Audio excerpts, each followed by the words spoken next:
मियां अली साहब, इस केस को आप कैसे देख रहे हैं? अगर बात की जाए इसकी लीगैलिटी की, तो कोई जान है इस केस के अंदर के तोशा खाना के जो तहफ़ थे उसकी बेसिस के ऊपर पीडीएम ये डिमांड कर रही है कि डिस्क्वालीफाई कर दें इमरान खान को?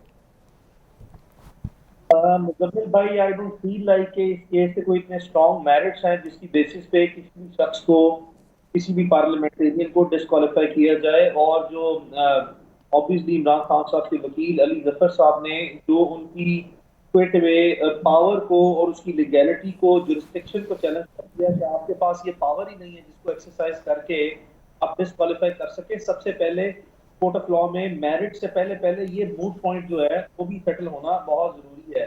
तो मेरी नजर में कोई बहुत ज्यादा खतरा इमरान खान साहब को महसूस नहीं होना चाहिए, बावजूद इसके कि there are exceptional political circumstances prevailing in the country on the basis of which उनकी एप्रीहेंशन है कि उनको जेन्युइनली ऐसे स्टेट ऑफ अफेयर्स में या those who are at the helm of affairs वो इन्फ्लुएंस करते हैं आपको, और उनको वहां पे किसी ना किसी they will be trying something out of nothing की बेसिस पे मेला फ्रेंडली कोशिश की जा सकती है। उनकी एप्रीहेंशन जो है वो पॉलिटिकल कॉन्टेक्स्ट में ये एक्सेप्शनल सिनेरियो की बेसिस पे पावर एट वर्क या फोर्स एट वर्क को रिफर करते हुए तो हो सकती है, लेकिन अगर as far as the merit of the case is concerned, I don't feel like किसी भी तरह इस तरह की प्रोसीडिंग से थ्रेटन फील करना चाहिए। मियां अली साहब, मतलब हम ये डिड्यूस कर लें कि इलेक्शन कमीशन जो है वो डिस्क्वालिफिकेशन का इख्तियार नहीं रखता?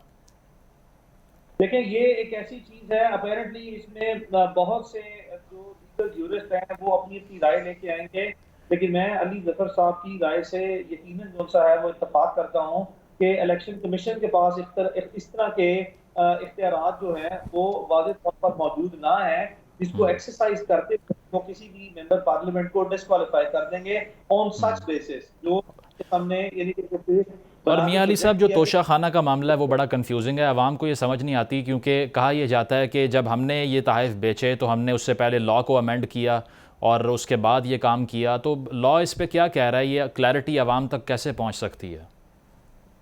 बहुत अच्छा सवाल है, बहुत अच्छा सवाल है।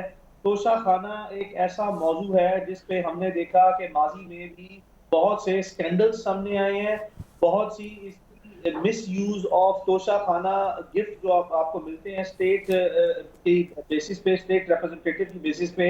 उसको ना सिर्फ हमने ये देखा कि यूसुफ रजा गिलानी साहब के केस में है, बल्कि प्रेसिडेंट जो थे फॉर्मर आसिफ अली जरदारी, उनके ऊपर भी एक नैब में केस तोशा खाना का रेफरेंस मौजूद है। और ठीक इस है। तरह बाकी भी है, इतना सिंपल सा है।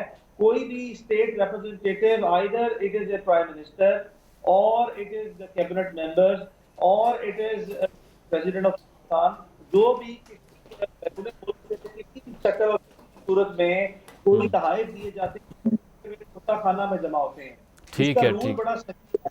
जी। वो उसकी डिफरेंट लिस्ट ऑफ आइटम्स की कैटेगरी रूल्स के मुताबिक जो है उन्होंने बनाई हुई है कि जहां पे आप एक सर्टेन अमाउंट देके, से फॉर एग्जांपल ये रूल्स के मुताबिक शायद पहले 50% ऐसी थी कि या 20% ऐसी थी या 25%, इफ आई करेक्टली रिमेंबर, कि 100 सही। रुपए की अगर मार्केट आपको मिली है तो आप 2500 रुपए उसके अदा करके तो वो आप चीज खरीदने के अहल हो जाते हैं। तो सही। अब ये जो केस है इमरान खान साहब के ऊपर जो सा, ये बात जो एक नोशन और एक फैक्ट्स क्रिएट किए जाते हैं, कोई एलिगेशन सामने, तो इनका कहना ये है कि हमने ये जो 25% की प्राइस थी इसको अमेंड करके 50% पे ले गए हैं। जी जी। यानी कि 100 रुपए की पहले 25 रुपए में ली जाती थी, तो अब अब 50 तोशा रुपये में। खाना के है वो अलाउ किए जाते हैं, अलाउ करते हैं। और नोटिफिकेशन इस पे जो है गवर्नमेंट ऑफ पाकिस्तान ने इशू किया कि 100 रुपए की मार्केट चीज जो है वो 50 रुपए में खरीदी जाती है। तो इसमें अपेरेंटली ये बात दुरुस्त है, अगर यही जो रूल्स अमेंड किए गए हैं